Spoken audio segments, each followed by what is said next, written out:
La tesis que quiero defender es que el problema más importante de la filosofía a día de hoy es el problema mente-cerebro. Uno podría decir que en el fondo el hombre no es lo más importante del universo, es decir, somos una parte minúscula en una galaxia entre otros miles de millones de galaxias. ¿Por qué concederle esa importancia al hombre? Y en cierto sentido quizás haya preguntas filosóficas más importantes. ¿Qué es el universo? ¿Qué es Dios? Si existe, que de alguna manera debieran copar, por así decir, el trono de la pregunta filosófica más importante.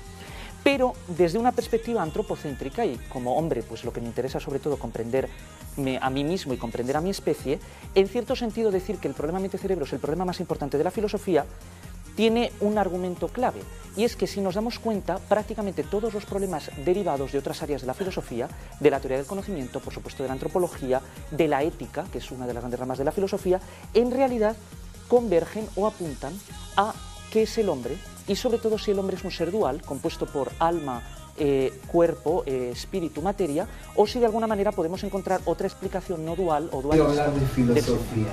Filosofía es amor por la sabiduría. ¿Dónde nació la filosofía? En Grecia. Es decir, por ejemplo, si hacemos una pequeña historia de la filosofía, tenemos la filosofía antigua, la filosofía medieval, la filosofía renacentista, la filosofía moderna, la filosofía del siglo XIX, la del siglo XX. Filósofos destacados que hubo a lo largo de la historia, por ejemplo, Hegel, por ejemplo, lo tenemos a Nietzsche, por ejemplo, lo tenemos también a Descartes, lo tenemos a Platón, ¿sí? Lo tenemos a Kierkegaard, ¿sí? Y lo tenemos a Kant, grandes filósofos que hubo a lo largo de toda la humanidad, ¿sí? Es decir, la palabra filosofía fue inventada por el matemático Pitágoras, ¿sí? Aquel del teorema de Pitágoras. Después también te puedo decir que filosofía básicamente lo que estudia es, entre otras cosas, la existencia, la verdad, estudia también el conocimiento, ¿sí? Y filosofía es sumamente interesante. Ahora hacemos algo práctico, ¿sí? Yo, por ejemplo, digo, me empiezo a cuestionar y digo, ¿con qué sentido estoy en esta vida? Es decir, ¿cuál es mi sentido en esta existencia, en esta vida, ¿sí? Y ahí comienzo a dudar y comienzo a hacerme preguntas, ahí ya estoy filosofando, ¿sí?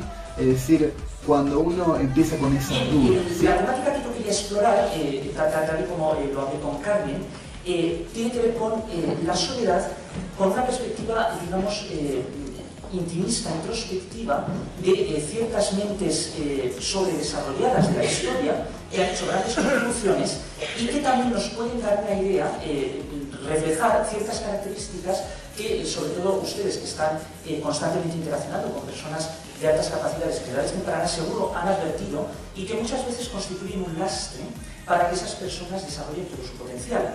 Yo voy a emplear una definición muy laxa de superdotado o altas capacidades, simplemente voy a decir una persona que tiene una potencia intelectual más allá superior a la media, y voy a distinguir superdotado o persona muy inteligente de genio, porque el genio lo voy a definir como aquella persona que efectivamente posee unas capacidades intelectuales superiores a la media, pero es capaz de emplearlas de una manera fructífera para hacer que la humanidad avance en un determinado campo del conocimiento o de la acción social.